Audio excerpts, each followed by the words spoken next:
Thank you so much. Can you all hear me? Well, you get me again. As Kamari mentioned, I will be moderating this panel. Vicky Ramos-Harris, who wanted to be here desperately, got sick. John Kim mentioned on day one that her little one brought a virus home. So she's been sick since, and it was so cute. Vicky was like, I've been staring at my luggage since Sunday, hoping that she could make it.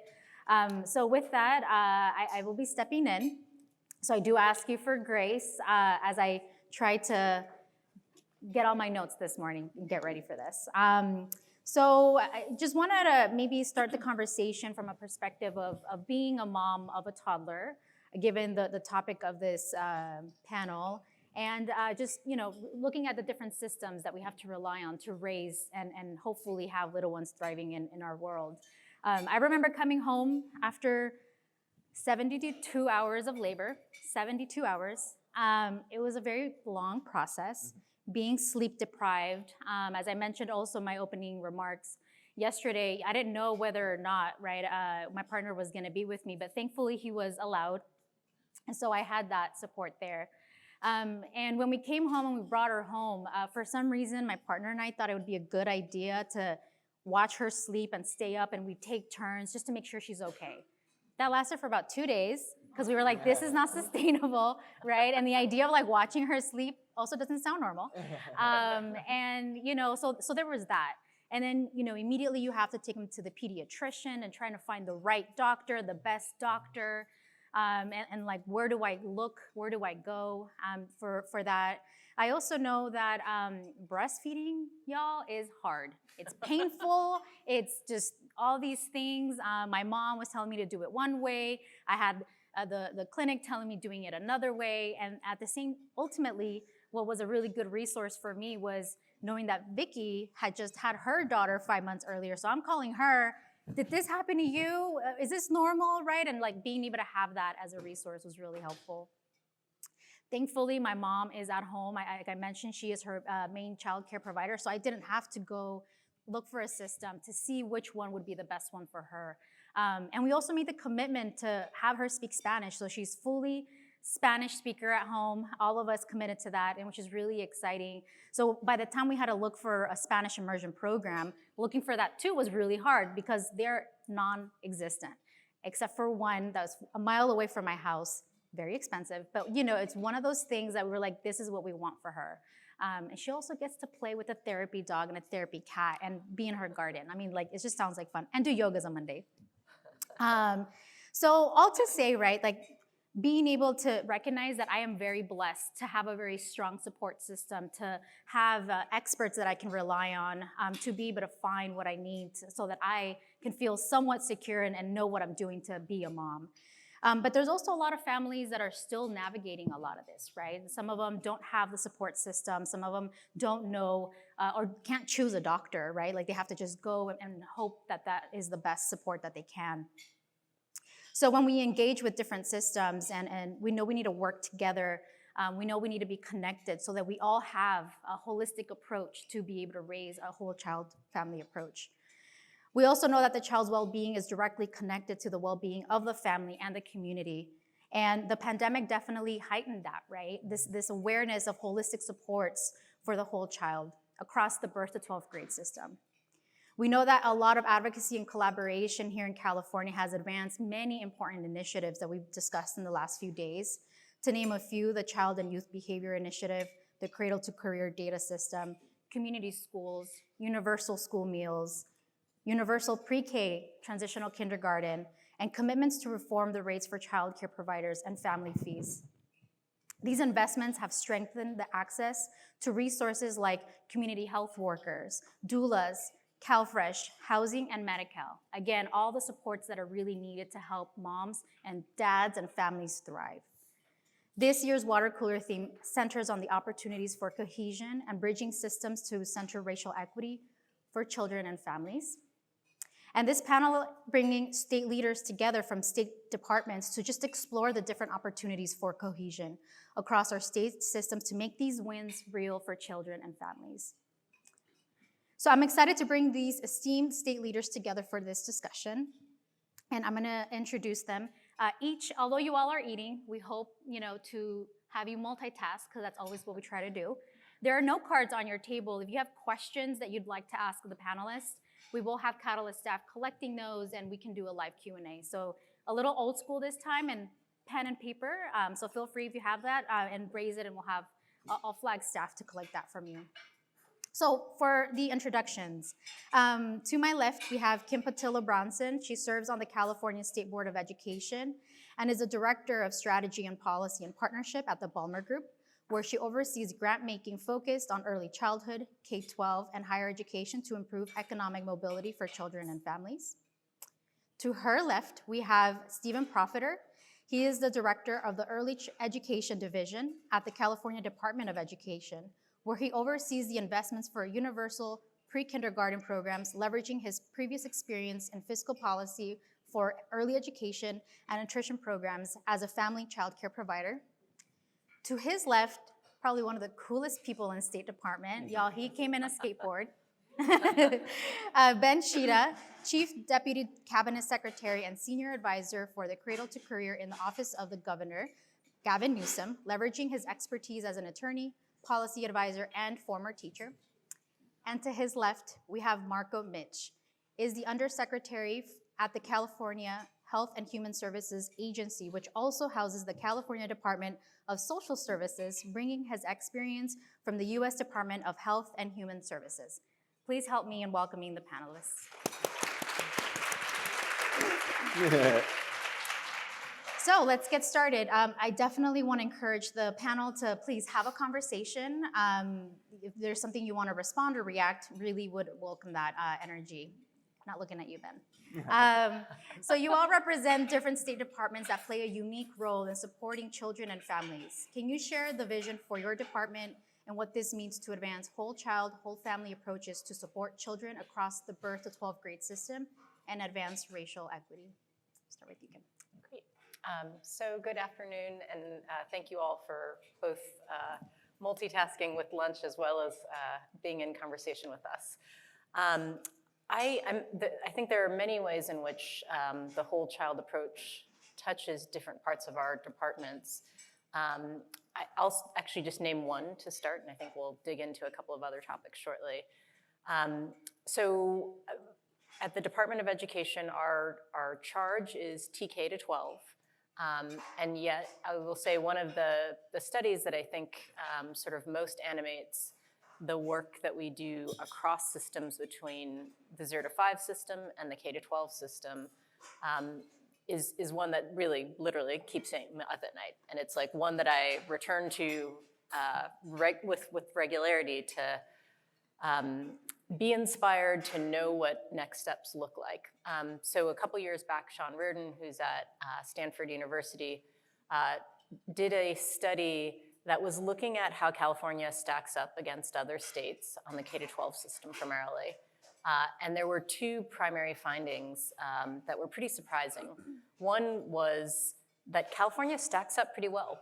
We're slightly above the national average in terms of year-over-year growth, in terms of student learning on standardized tests. And that is a good news phenomena, right? That we are doing as well as other states, slightly better. But the really challenging part was to realize that at the first year, the entry point of standardized testing in the K-12 system in 3rd grade, California kids start at so much of a deficit. They come in at a level not on standards that is not anywhere near the national average. And so even with the capacity of our grade level teachers from 3 to 12 outperforming the national average, when you start from behind, even with the incremental growth ahead of schedule, those kids do not have enough time to catch up across the 3rd through 12th grade trajectory. And so what that really illustrated to me is that if our system effectively does not allow enough time to catch up, there has to be an emphasis on that 0 to 8 trajectory of both the 0 to 5 system in community-based settings, as well as the K to 3 side. And so when we think about how our systems can partner, I think it's pretty plain that the success of the K-12 system hinges on what we do before we get to third grade.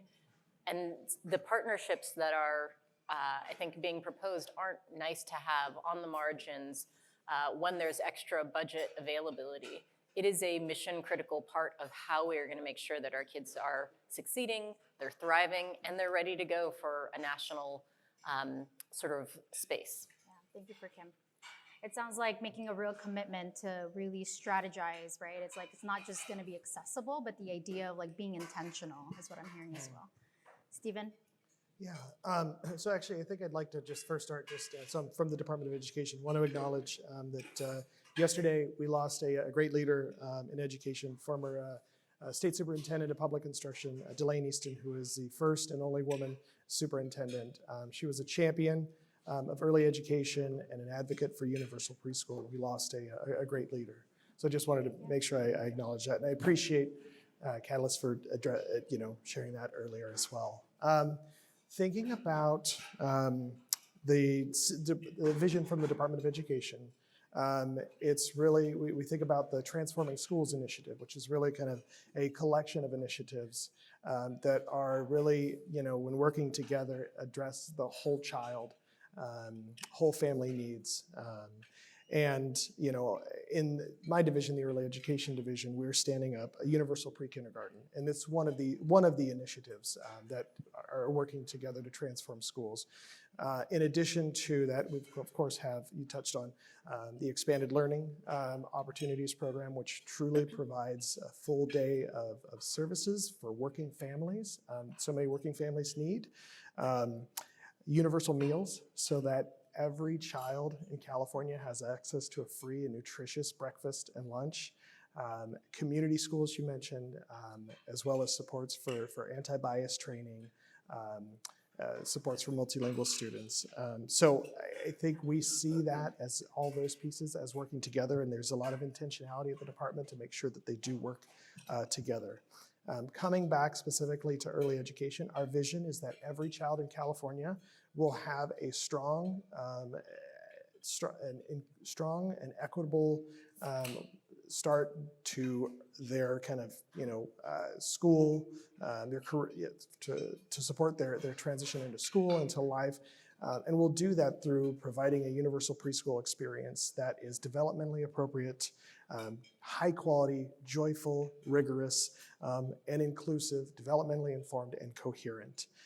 Early education is all about a whole child approach. Young children are developing and integrating many skills at this age, at the age of 3, 4. And I'll just be clear that learning doesn't start immediately at preschool, it starts before. So as a father of 2 daughters, you would know that well. And so a focus on the whole child, so children's academic, social, emotional, physical, and mental health is crucial, as well as embracing families to make sure that families kind of see themselves, that they are valued and they are welcomed into their child's early learning experience.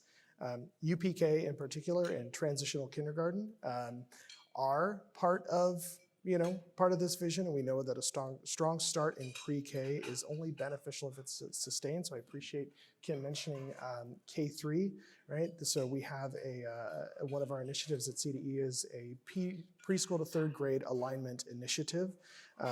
We know that reducing achievement gaps really can only, we do these great things in pre-K, but we have to sustain those gains. And so that coherence and alignment up through third grade is a critical part of that. We also need to be mindful as we're implementing that California's education system has not served all children well. And so that is something that we absolutely have to be mindful of, and we are mindful of as we're implementing UPK, particularly those children and families who have had less access to education.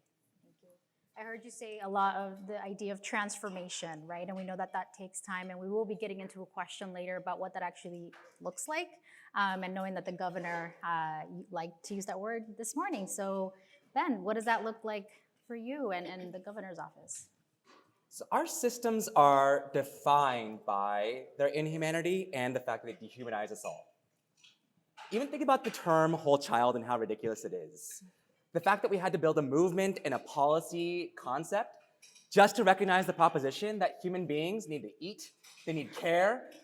It's crazy, but that's what we're working with. We inherited a set of inhuman, dehumanizing systems. I want to tell you a true story, at least on the higher ed side. The true story is that there were some folks who were born in the 1890s, and their names were names like Clark Kerr and Cornelius and Wilbur. There was one woman whose name was Mabel, and they came up with an actual, last time that we actually looked at education strategically and holistically. They were the stewards of this question in 1960, but it's been 64 years since then. And how often do you actually come across somebody named Cornelius or Wilbur or Mabel? That just shows you how outdated our operating system, the logic of our systems are. Also consider the problem that they were trying to tackle. The problem they were trying to tackle was also an inhuman question, an inhuman problem. Their problem was, we have a bunch of humans in high school, and we need to sort them like widgets on conveyor belts into our community colleges, our CSUs, or our UCs. And think about who was that junior in high school in 1960. President Joe Biden was a junior in high school in 1960. So we are currently working with a foundational master document that is drafted by people in the 1890s named Cornelius for President Joe Biden, reflective of a set of principles that are highly industrial, highly inhuman, and don't recognize the basics of what we as human beings need to run, like whole child, whole human need. That's why we have to use those words. And so my role, it's like the question's a little tricky for me because I don't really oversee a department. I'm trying to solve for, as much as we can, cradle to career. So I want to offer you the way that at least I and the governor think about cradle to career and what our vision is for the future. Instead of talking about from the systems lens, I want to offer the human journey in 3 stages. I'm going to try to boil down all of our lives into 3 stages, and you tell me if it squares with your common sense. Stage 1 is like your young period. Pre-puberty, 0 to 12. You can mark the numbers at different ages, but it's roughly like basically before high school. In that period where we talk about community schools, TK, after school, those things, the goal for us really should be to provide the bottom parts of Maslow's hierarchy. We should be trying to wrap around our kiddos, give them a safe place to be, give them a warm meal, give them nutrition, give them care. We should give them also social emotional skills and basic skills. But we should not be obsessing about, this test score being this way or whether or not they're ready for a career, because they're 12 and younger. So first and foremost, let's focus on nurturing those young people in that first stage. Now stage 2. Stage 2 is what I call discovery and exploration, which is 13 to 25. Right now, that period is anchored on 18. Think about how silly the number 18 is. 18 was a number picked out of a hat by a lawyer in the 1800s. The right numbers are 13, which is roughly when puberty begins, and 25, which is when our prefrontal cortex stops developing. Every thought that we're having right now, everything that we are calling ourselves, our identity, is in our prefrontal cortex, and that keeps moving until you're 25. So of course it's confusing until you're 25. Why are we making you make a bet at 18? 4 years of this much of debt. Why are we making you do that? The period of 13 to 25, which we call high school, CSUs, community colleges, UCs, proprietary colleges, private universities, workforce development board programs, et cetera, we need to make that into a period of life that is about discovery and exploration, making mistakes, fucking up. That should be normalized, and that should be what we expect. That's stage 2. Stage 3 is 26, the retirement and death, right? We have a patchwork of things that we call adult learning systems or workforce systems, but none of them actually work all that well. And the reality is, when we talk about, I was on a panel this morning with Secretary Knox from the Labor Agency, and he was like, my whole agency exists because of the failures of the education systems. And what happened is the Labor Agency's programs are all about quote unquote dislocated workers. Newsflash. In 2024 and moving forward, we are all going to get dislocated over and over and over and over in our careers. The question for Clark Kerr and crew in 1960 was, how do we get Joe Biden into Long Beach State Cal State Long Beach so that he can get an engineering degree, go work for Boeing for 50 years, get a gold watch, and be done. That is no longer the place that any of us are in, so we need to have an adult learner system that actually helps people navigate and empowers them to embrace the ways in which the labor market changes so that when they get quote unquote dislocated, it's not a traumatic, oh, holy fuck moment, but rather a cool, here's an opportunity. Here's the state coming in to support you. Here's the state coming in to make sure that you have a place to go next, and it's actually exciting for you. So I want to offer that, what we're going to be working on for the remaining 33 months of the Newsom administration is trying to, as best we can, architect a logic and a structure, really re-architect in a way that aligns with those rough 3 stages of life. 1 is nurture, 2 is discovery and exploration, 3 is navigation and empowerment. Thank you, Ben. Ben Chida for president? Don't do that. I just want to fix it and then leave, honestly. This work is too stressful. Marko knows. Marko, what does this mean for you, Marko? Well, first, thanks for the invitation to be here. And I'm new to this world a little bit. I come to this work first as a dad. I have a 1-year-old little girl, Olivia, and a 6-year-old little boy, Lucas. The way I think about the work that we do at the Health and Human Services Agency, which consists of 12 different departments, so social services is one of them, but I think about public health and I think about healthcare services, which delivers our Medicaid program.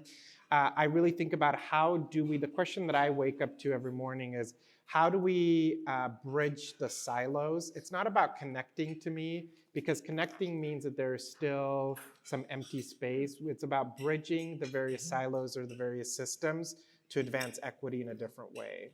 And what I mean by that is that we really have, to Ben's point, a set of programs or a set of systems that have been designed historically to marginalize people and further perpetuate the inequities that we see in our communities. And so our job is to try to figure out, how do we meet people where they are in communities all across the state to better understand how we more holistically look to serve them and their families. And so for me, we are looking at kind of what are the social drivers of health. And what I mean by that is, do you have food on the table? Do you have access to childcare? Do you have access to higher education or education? Do you have access to transportation? All those things matter in terms of our ability to have an impact on health outcomes. And what we know is that 80% of our well-being, our health, is actually a function of those social drivers of health, right?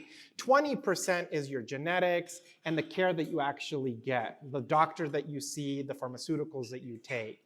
And so for me, it's about how do we actually systemically begin to bridge the systems so that when a family or a child or an adult or an elderly person comes in, that they're not coming through 6 different doors, but that they're coming through one door and that we're holistically wrapping ourselves around them to address all of their needs and not just some of their needs, right?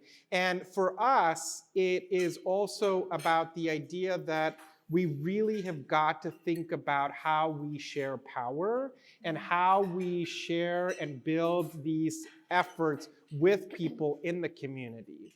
Because what we all do, what Ben and I do in an echo chamber in Sacramento, is not reflective of what is happening in the neighborhoods, in the communities all across the state. And we've got to, and Ben and I were talking about this before we got here, we've got to figure out a way to bridge those much more holistically. The way I think about this is the governor and this administration have really expanded access to health insurance in unbelievable ways. I mean, we do have health for all in the state in a really profound way in the fact that you can get access to health insurance. But here's the thing. We can give a child a Medi-Cal card and access to health insurance. And I can send them to the best doctor in the United States here in California. And that doctor can prescribe an antibiotic for that child. And if that child goes home and doesn't have food on the table, everything we've given them, that access to that doctor and that antibiotic goes away. Because why? You have to have food with that antibiotic. So again, the point here is that we've got to begin to think about not our bureaucratic structures or silos, but we've got to begin to think about the people we're looking to serve and that we are serving, and how do we wrap ourselves much more intentionally around them. And that's the goal and the vision of what we're trying to do under the governor's leadership and Secretary Galley's leadership at Cal HHS. Thank you, Marko. I really love hearing the term whole child, whole family. Heard a round of applause? Sure. And also this idea of like shared power, right? Yeah. I think we have a lot of grassroots organizations here who have been striving for that, want that, and like have models. So this gets into our second question. We know that there's been historic investments and commitments that have been appropriated in the last few years for Child and Youth Behavior Initiative, the Cradle to Career System, Medi-Cal reform, community schools, rate reform, and more.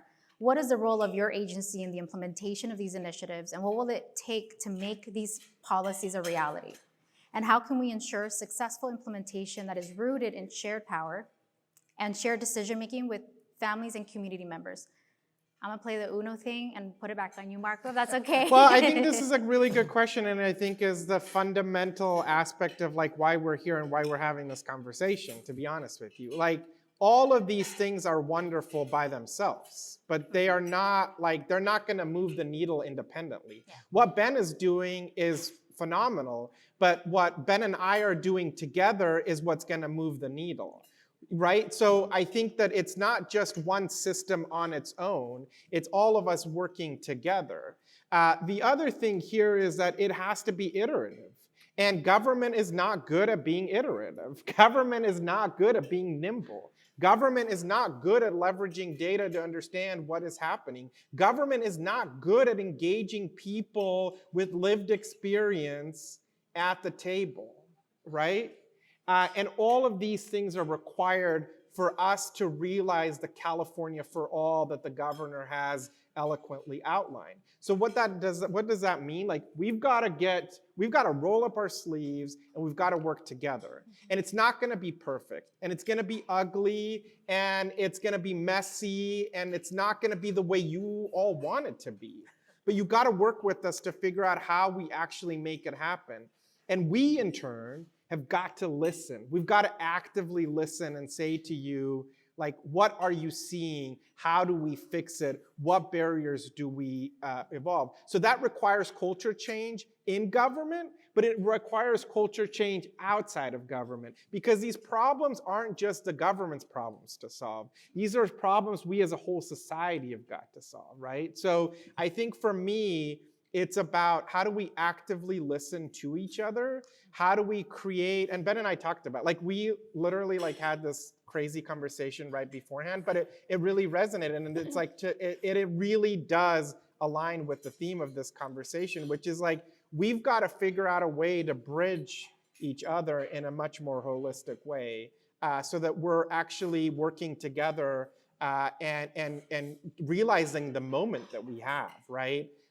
To move the needle in a meaningful way for our kids and our neighborhoods and our communities. Thank you for that. I would love to share the crazy conversation that Marko and I were having, because it is relevant, and I want to say that it's like, it has to do with power, and it has to do with government and your role and our roles, and who we are as humans. I connected back to the policy argument I was just raising about how we need to make our structures and policies more human. I would also argue that we, as members of the education ecosystem, as members of the, basically like, we're brothers and sisters in trying to change shit and fix things. And so in that lens, we have to be more human as well. We've gotten to a stage where I look around and I see a bunch of humans, all of whom came into this work to fix problems, solve things, heal pain. Like Marko, this guy, he saved lives during COVID. He worked his ass off, 2 a.m., 3 a.m. This was the person running HHS, the mechanics, the guts, the operations. He's a fucking hero. And what I would say though is that what I find is that all too often I see bullies and bureaucrats, good humans who turn into bullies and bureaucrats. So what do I mean by that? What I mean by that is we all arrive at this work, we've inherited the 64-year-old, decades-old constructs. And it's hard to move anything. When you want to advocate for change, you're so upset and you're talking to your people and they're so in pain that you just want to shout louder and louder and louder. Be more aggressive, push harder, resist more. And what happens is us as humans start developing a sort of a bullying attitude, a bullying disposition. And then likewise, those on the outside have this like sort of shout louder disposition. And then those on the inside, we start to turtle up. I see it all the time. What happens is that bureaucrat who drives you nuts and never answers your email, think about this. They came into that work at HHS or CDE or wherever it is because they wanted to fix things. They wanted to solve problems. They wanted to heal pain. But it's on the inside, it's so hard. Nothing moves. Everything is a turf war. Everything is a fight. It's awful. And then everyone on the outside is like, fix it. Fix it faster. Fix it better. Now. Why don't you care about this? And you're like, ah. And so the guard is you develop a thick skin of skepticism and cynicism. You default to no. You just say, well, I'm one cog. And then all of us do a version of this. We kind of start focusing on pilot programs or bright spots, or we narrow our ambition and narrow our hopes. And what I'm saying is we have to rediscover our common humanity and the fact that at the end of the day, we're just brothers and sisters in this work. And none of us really know what the fuck we're doing. But we actually all have to align and try to drive forward. And so all that said is that was the crazy conversation that Marko and I had. But it actually speaks to this whole topic around silo breaking and whatnot is this silo, this system, it's not actually a faceless thing. No. It is a human being who is oftentimes hurt, who is defensive, and we have to just shake the rust off of them and get some of you all to chill a little bit and get us all to work together and align towards a common path. And we have 33 months to do that. Okay. No small feat there. 33 months, y'all. Stephen, open it up to you. You know, just in kind of, so I've got a lot of appreciation for being up here, and I don't know that there's a great place for me to sit because I don't feel like I can follow any of these leaders well. So, goodness, it's like, you know, peek behind the curtain. Yeah, okay, yep. But I'll focus on kind of, you know, UPK, a little bit on community schools, and in particular, the family engagement, community engagement. I mean, one of the things that drives us at CDE is to ensure that the promise of UPK, Universal Pre-Kindergarten, is realized for all families who want it for their children. Not every community in California has a California State Preschool Program. Not every community has a, you know, maybe a family child care education network, which is one of the programs we oversee. But most, if not all, have a transitional kindergarten, which kind of makes our work and the work that our schools have with communities even more important. This investment in UPK, it makes it so much more important because it may be the only option that families have. As part of the implementation of UPK, family and community engagement is something that we paid attention to and are continuing to pay attention to. Our first round of guidance to LEAs, we dedicated an entire section on community engagement and family engagement. How are you bringing families into your planning process? The governor of the legislature gave us about $500 million over 2 different years to support planning and implementation. So we wanted to make sure that we were not just, you know, telling LEAs this is what you should be doing, but we also want to measure it because after all, what gets measured gets done. And so we heard a lot of great things that you know, our schools are doing with communities, with families, and bringing them in to inform. And then we also got in a subsequent year some funding for mixed delivery planning. And you know, one of the things that we get to do at CDE, so California's a local control state, so there's some things that we get to do and there's some things that we really wish we could do. And the places where we get to do things, we get to provide technical assistance to our legislators, to the Department of Finance, for when an initiative may come out and we have the opportunity to provide technical assistance. Sometimes they take it, sometimes they don't. One of the things that we really wanted to make sure happened, both in the UPK planning and implementation funding and the UPK mixed delivery quality and access, those local grants, is that you've got one population, that's LEA is one population, which are local child care and development planning councils, resource and referral programs. We wanted to make sure they were working together. Because as many of you may know, you may work in an LEA, and your LEA may have an early childhood department. You may be in your early childhood department, but even the early childhood department, it may not be super well connected within the LEA. And so we really made it intentional that our early childhood programs were working with our TK-12 kind of system. So there's a lot that we did to kind of emphasize community and family engagement there. We also created a UPK communications campaign. We were grateful to have some philanthropic funding. We really felt like it was important to communicate to families kind of statewide. We did some targeted radio ads in Spanish in Central Valley. We'd love to be able to do more, but to really communicate about options that families have for UPK. I also want to take a moment to shout out Maggie from GPG, who I know is in the room, as well as we've got some partners here from, and Kim was one of our partners in the UPK Mixed Delivery Quality and Access work group, Renee. I see Nancy and Hannah as a couple of our work group members in the room. But we recently published a report on the CDE website and sent it to the legislature as required earlier this month, but really to provide those recommendations for creating equitable access to UPK in a mixed delivery system, because we know that one size doesn't fit all and that families need choices.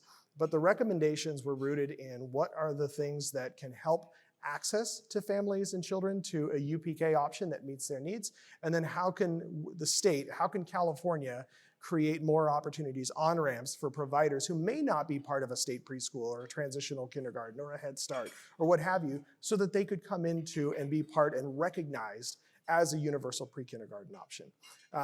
In that work, we intentionally connected with families, with providers, with administrators, to really lift up the voices and experiences, and we were intentional around bringing those voices to the table of families who traditionally may have not had access to a high-quality pre-kindergarten experience for their children. So I think that's, yeah. Thank you. I'm hearing a lot of intentionality, right, of being able to do these partnerships, specifically with Marko, to your point earlier about looking for families that have the lived experience to help inform how to implement some of these programs. So Can I just piggyback Yeah. off that really quickly? Sorry, I didn't mean to interrupt, but I think that like that lived experience is really important, but I want to take it a step further. Like part of it is in the power sharing and the thing that we talked about. You can't just invite a person with lived experience to participate in a stakeholder committee meeting where they don't have any power, right? Like I think part of this is really thinking differently. So for example, we just launched a whole process around developmental services. And we want to reimagine what children and youth and older adults and people with lived experience who experience intellectual and developmental disabilities, the experience that they have. And what we did is we intentionally created the table so that they held the power with the conversation. Not experts, not presidents and CEOs of associations, but people who actually are living, it's not lived, they're living with this experience today, right? And it was really powerful to see, but that takes work on the part of state entities, right? Because it required us to say, look, you have Down syndrome and we need to make sure that we create like pre-meetings with you and that we provide you the agendas in big print and that we, follow up with you and that we have somebody with you at the meeting to help you and feel comfortable to talk.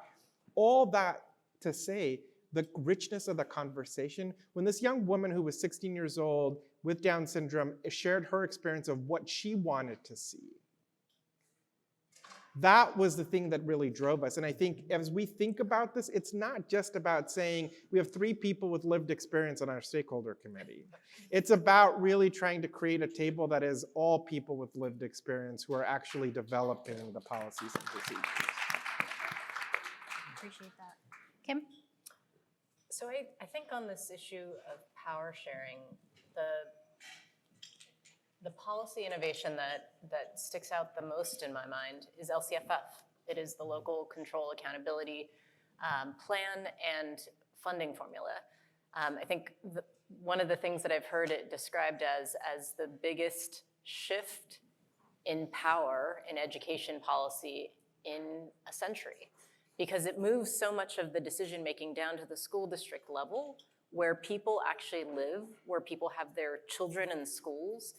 And so part, I think, of what the opportunity is, particularly with all of these recent investments in community schools and expanded learning in CYBHI, is an opportunity at the local level to work with local superintendents, local school board members, for people in communities to go and partner with the people who are most proximate to their decision-making. I think that there are several folks in the room who I recognize from community-based organizations, Community Coalition, I know Inner City Struggle has done this work, obviously Catalyst California has done this work, around figuring out what it means to say our local conditions are this, our local needs are this, and to work with local decision makers to not just say, we think this could be nice, but to say we are equity, and this is the other use of equity, right? So there's equity, how we use it in the social justice context, and then there's also local community members are equity shareholders in your local community. That means you own a stake. You are not asking for a handout. You are saying these are tax dollars that you contribute to, and you have a deserving right to actually decide how those dollars go out. Yeah. And I'll probably share, like, that is the Student Equity Need Index work, right, in LAUSD that Miguel talked about yesterday. And I can share personally, it's still a constant battle to just recognize that students and families have that. And so just it's the intentionality there. I want to build off what KPB was Yeah. saying. Kim, I always call it KPB because that's what Gina used to call, or that's what Gina calls you. But I have 2 thoughts on this sort of power and sort of like user design set of questions. And they're really just like, actually, they might be a little provocative, but they're both points that I think are just like open questions in my mind. So when you were raising LCAP, I thought about this, right? Because it's like, we all know how LCAPs actually operate on the ground, right? It's like, come on, like, and so it's like, it's a move forward. But to me, we really have to grapple with the question. It's what your question was, like, what is a realistic way to actually empower and engage, right? When I think about the tech companies, for example, that create addictive apps for our young people, they've gotten really, really good at building things that young people like. They like it way too much. But their solution is not, we're gonna fill our board with a bunch of young people. TikTok's board is not filled with a bunch of 14-year-olds. And that's why TikTok works so well for 14-year-olds. That's not it. TikTok's board is old people, but then what they do is they obsess about how do you solve for the actual user there. And so to me, it's just an open question about how do you actually, what's the relationship between power sharing and actually good design and actual good bona fide involvement, not just like, hey, come to the city council meeting, hey, come to the school board meeting, because we know that in day-to-day life, that's not actually happening. And so that's one open question I have there. The other question I have is just like the relationship between radical inclusion, which I really believe in, but also radical change, which I also believe in. So I think about a lot of these like big structural change that have really affected all of our lives. One happened in 1789 with the Constitution. That's like the master of all master documents, right? But think about that document. It took 2 years for 100 white dudes who were mostly all related to each other. They were all like cousins of each other. It took them 2 years to come to like agree on 500 words, more or less, right? It's crazy. The Master Plan for Higher Education in 1960 wasn't that much different. It was a bunch of people born in the 1800s who all got educated at Yale for some weird reason. That's why UC's colors are Yale blue and California gold. Not an accident. And it's because all these people were educated together. They got their PhDs together, and they became UC professors, and then they designed what we have now, basically.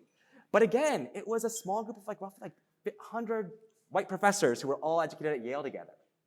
And then fast forward 64 years. And over the 64 years, we've committed ourselves, rightly so, to doing better than that. We're not going to have 100 white dudes who are related to each other. We're not going to have 100 white professors who are related to each other, plus Mabel, who gets to join in too.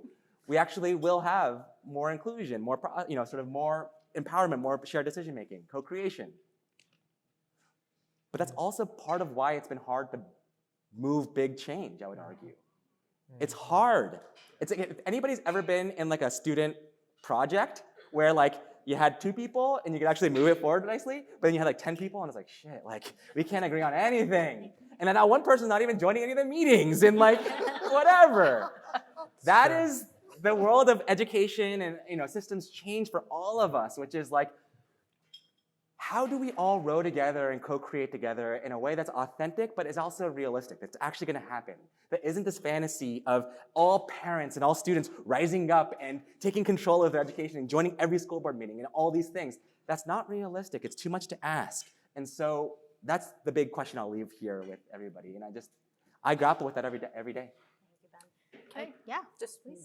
so there are LCAP processes that are about compliance and are about box checking, and then there are versions of it, and I would submit that the Student Equity Need Index is an example of how it can be done differently. And it is Herculean patience, I will say. Those documents can be very long and cumbersome, and I also just want to submit that their words matter immensely. I recently went to DC with my kids, thinking about sort of what version of DC I wanted them to see given November's elections and who knows what happens. And it is so profound to realize that there were versions of the Constitution, for example, that had Jefferson as a proponent at one point, that actually outlawed slavery and then got struck.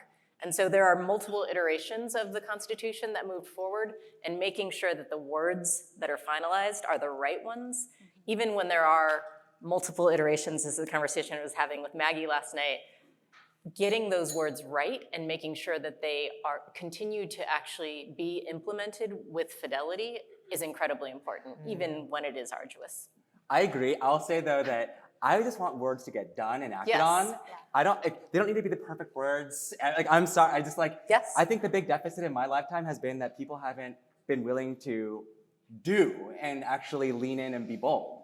And to me, oftentimes what happens is Governor Brown used to say, arguing and debating is always the preferred option because it doesn't require action. Mm-hmm. It's like you're just like pushing the ball down the road. And we've been doing that for 64 years. Let's fucking act. What I like to say is sometimes analysis paralysis. Yeah. Like people Yes. love to analyze. So I always try to, anyways. Any questions from the audience? We have staff, no questions yet. But we have Karina walking around.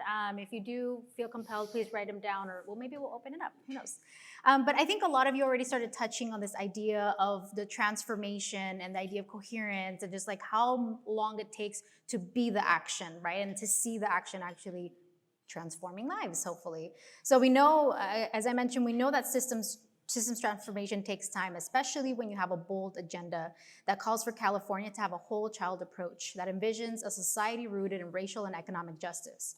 This requires a commitment from all leaders across the system to work together to support the transformation and coherence that is needed across the birth to 12th grade system.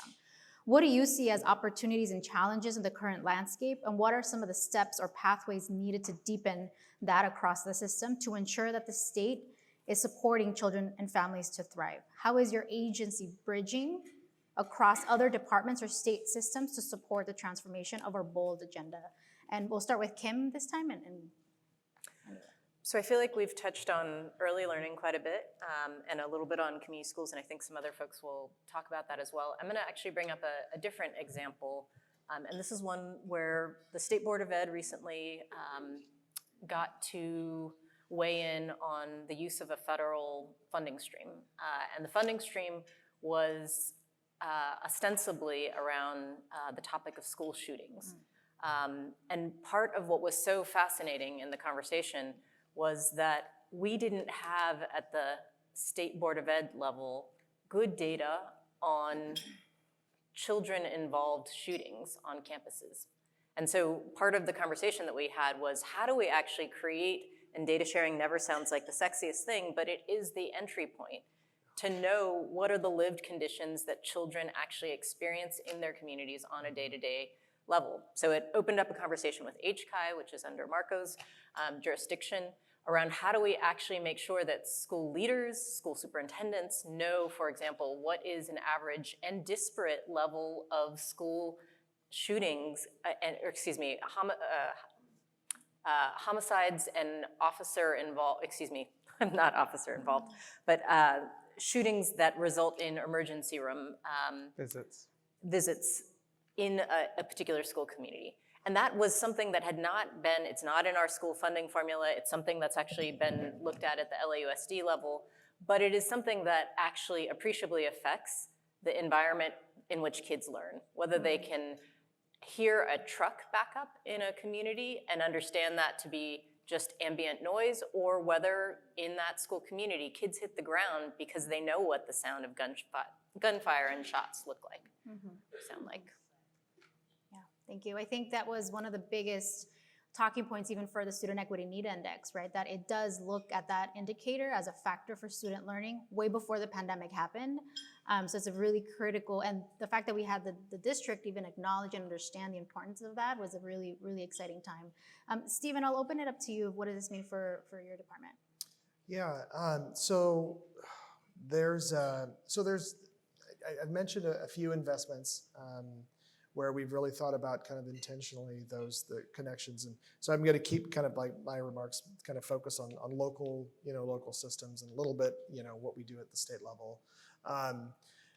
But there have been a few changes in UPK, not just the expansion of transitional kindergarten, but in the California State Preschool Program. We've got a requirement now to serve children with disabilities, going up to 10% here in a few years. We've got a funded set aside. We've got, and just for context, if you don't know, our state preschool programs are operated by both local educational agencies and community-based organizations. So if you're in an LEA or you're kind of in the kind of IDEA space, you know the kind of role that LEAs play. We also have, there's other requirements around, within our UPK expansion, including expanded learning opportunities. I think one of the things that we really think is important, and I'll go back to kind of an earlier comment, is making sure that we have a mixed delivery system that supports the needs of all families.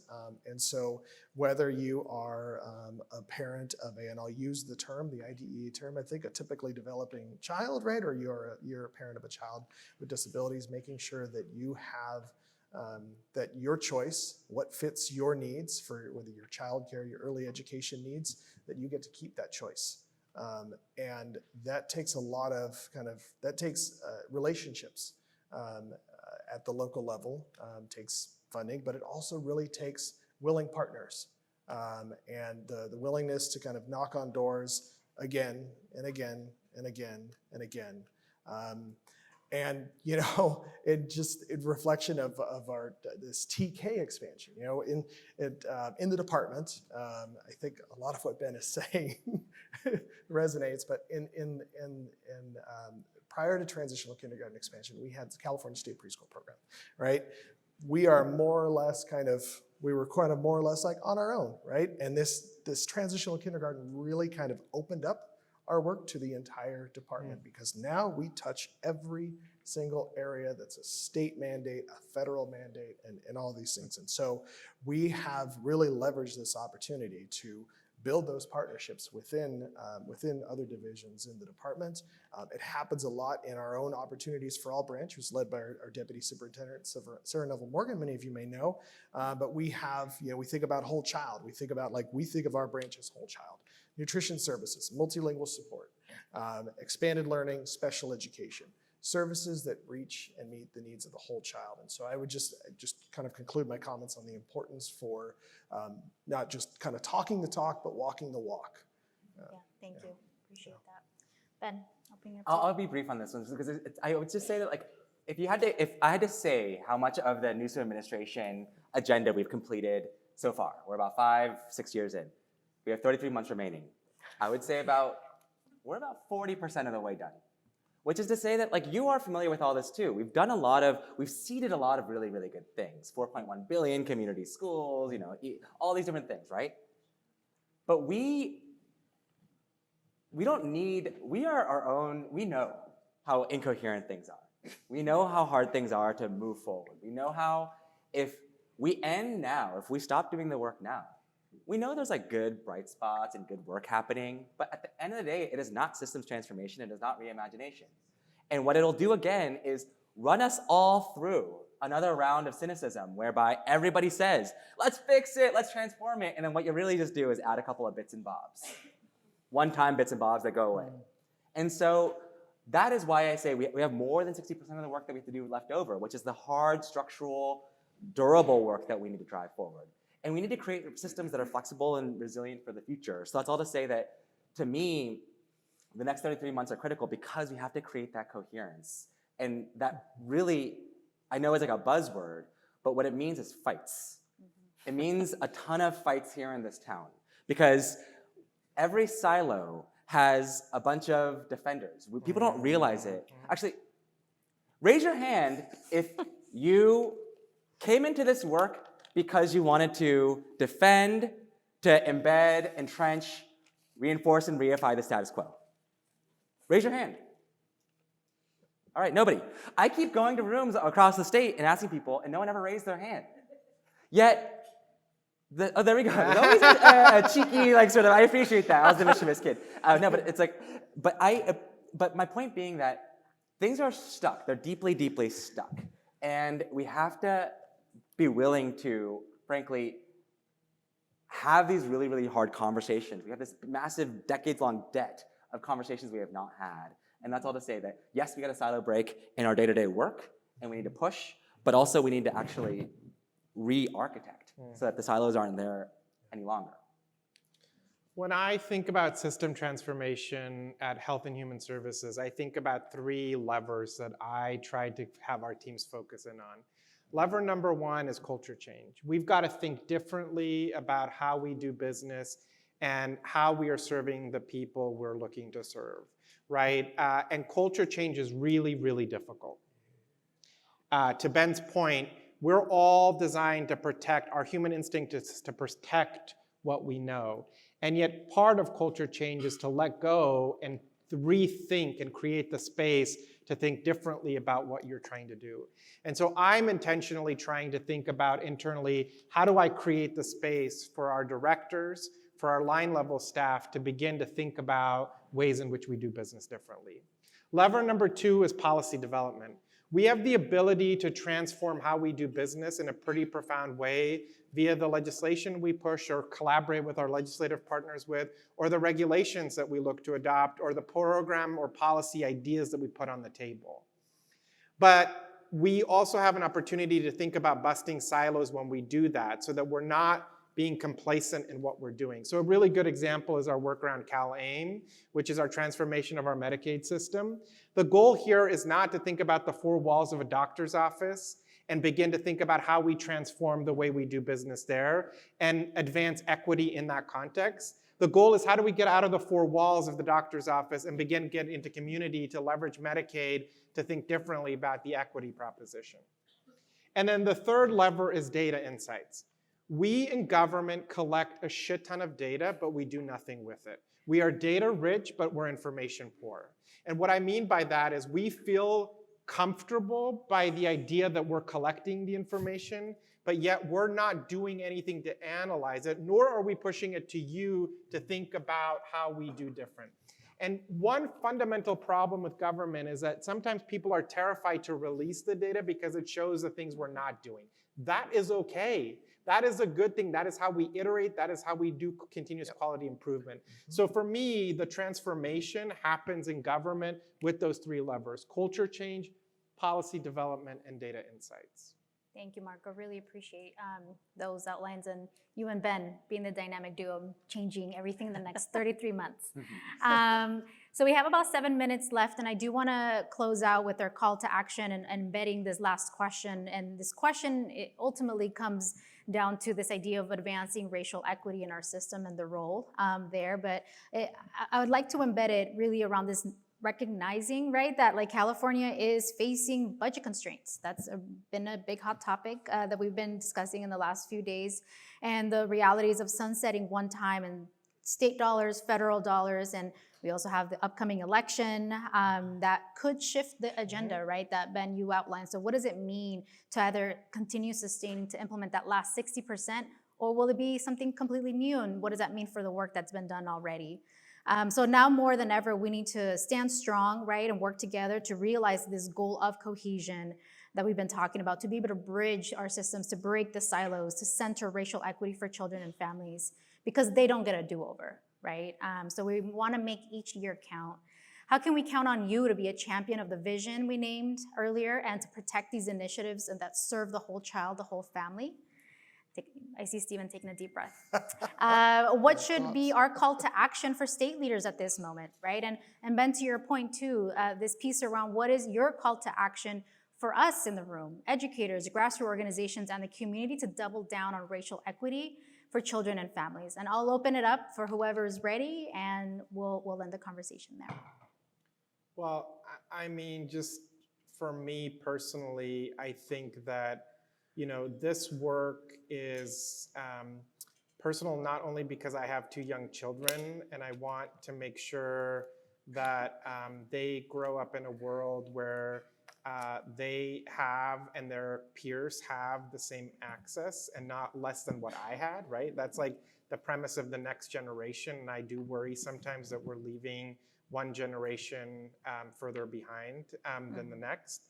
I also immigrated to this country as a refugee, and I think I've committed myself to really serving in the public sector because this country and the state gave something to me that I didn't have. My parents and I fled a war zone, and we went into hiding for some time and fled. And there's so many. I am not unique. Many of you have similar stories whose family or yourselves have immigrated to this state, to this country. But to me, I'm trying to give back to a state and a country that gave so much to me. I would not be here. I would not have had the opportunities had it not been for where I am. And so I think at a time when there's so much focus around dismantling our work around equity, diversity, and inclusion, I think we in government need to triple down on it and be unapologetic about the fact that we need to continue to focus in on this. So that's kind of my focus on this. Thank you, Marko.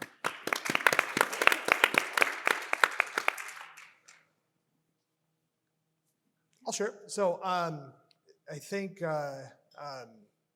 early education is a huge lever for equity. So I'd say first off, protect early education funding. Sorry, Ben, I'm defending early education funding. But I think in this case, it makes sense, you know. 2 more things. So when we think specifically about kind of what we need to support UPK, professional development, I think I'm just going to say specifically for our state preschool programs that don't have, our educators don't have access to professional development and everything that's needed to support children's learning and development and those kind of behaviors that children exhibit that challenge adults. You know, we need training, we need professional development. And I think the last thing, and I think just kind of reaching over to Marko, who's over, you know, agencies over social services, we work very closely with Dr. Lupe Jaime Milam and their team on rate reform. And I think, I know that rates, I feel like I've been saying this we've been saying this for years and years and years and years and years. We have a unique opportunity to get something done to respect and pay our early educators for the incredibly meaningful, high impact work that they have on our children. We have, just thinking, we have a governor, we have a superintendent, we have a state board that have all, you know, campaigned on, or that are all in on early education. So this is our opportunity. No, mindful of the election, we've got to get it done. As you were earlier saying, Marko, around being data rich, one of the funny conversations I had last night was with someone who said, in my locality, we are data rich and implementation poor. So true. And I think implementation is where the rubber meets the road. It is where families actually experience whether the policies meaningfully affect their lives. And I think that focus on implementation, because there have been so many recent appropriations, recent exciting policy innovations, I think you can count on me to very reliably always pose the questions at the state board. I think someone actually, during a recently state board meeting said, and Kim, do you have a question about young people and young learners in this context? Which is one of the things that I will always do, and always ask, how does it affect kids at the bottom? How does it affect Black and brown kids who we know we have not done enough to serve? How do we serve the youngest to make sure that those achievement gaps don't happen? And then I think the last part is, how do we work together to make sure that implementation actually hits the ground running, that it is something that people can feel in their daily lives? The little mantra that I have in the back of my head when we talk about some of the recent policy innovations is just a voice saying, make it real, make it real. And that is not something that state leaders, that state agencies can do alone. It has to be in partnership with communities. Yeah, thank you, Kim. I was pulling up this text message, or this message I sent to myself during the pandemic, and I want to share it with you all. It's a little bit intense, but I want to share what was happening was I dropped out of high school my freshman year, and I know what it does when you're disengaged from school and the mental health impacts and all of that. And so when our schools were struggling, were trying to get themselves reopened safely and all those things, it was just like I could just feel in my bones the amount of hurt that was all over the state. And so I texted myself this because a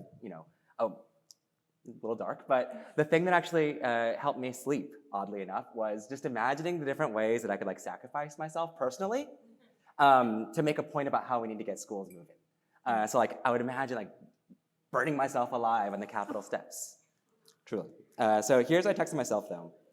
I know, a little weird, a little intense. Hi, I'm Ben Chida. I'm a little weird and a little intense. But here's what I messaged myself on February 20th, 2021. I would give my life today if it meant all kids got back in school tomorrow. I fantasize about different ways I could sacrifice myself. It'd be an easy trade. It's been so hard. But if I'd be willing to sacrifice my life for this cause, I must be willing to sacrifice my joy a little while longer. I share that because, to me, in terms of how committed are we? How, what is the call to action here? And I'm committed. Most people who are in my role are here for a year or two in the governor's office because it's an intense job. I'm saying I'm going to be here 8 years and I'm going to turn the lights off with the boss.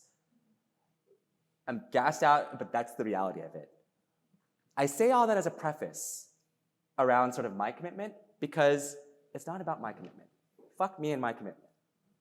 The call to action, the reason why I'm talking to you and I really want to talk to you for the next 33 months about is the big question that I know people have in their minds when I'm talking about the master plan or redoing the master plan is it real this time? Are you for real this time?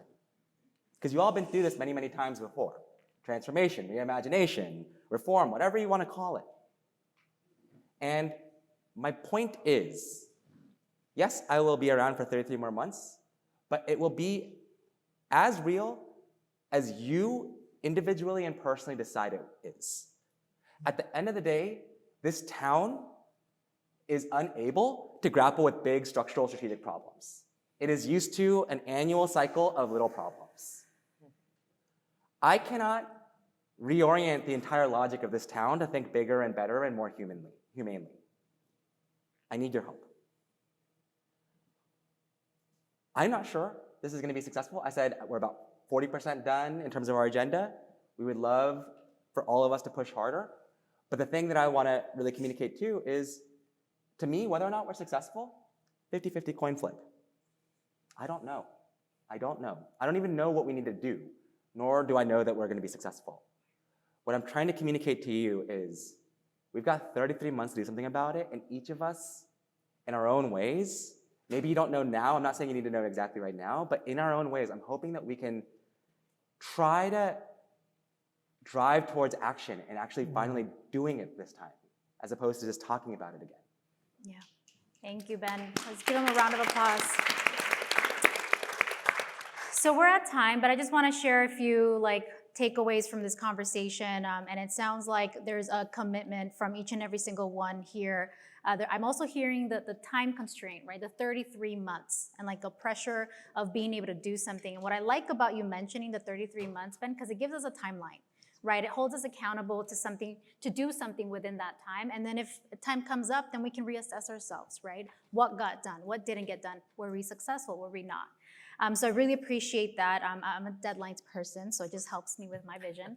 But I also think about what I heard about today is there's a lot of embracing of the whole child, whole family, and there's already a lot of work that is happening. So it's really exciting to hear about that, right? Because I know a lot of you all here in the room have been trying to push for that agenda of what does it actually look realized on the ground.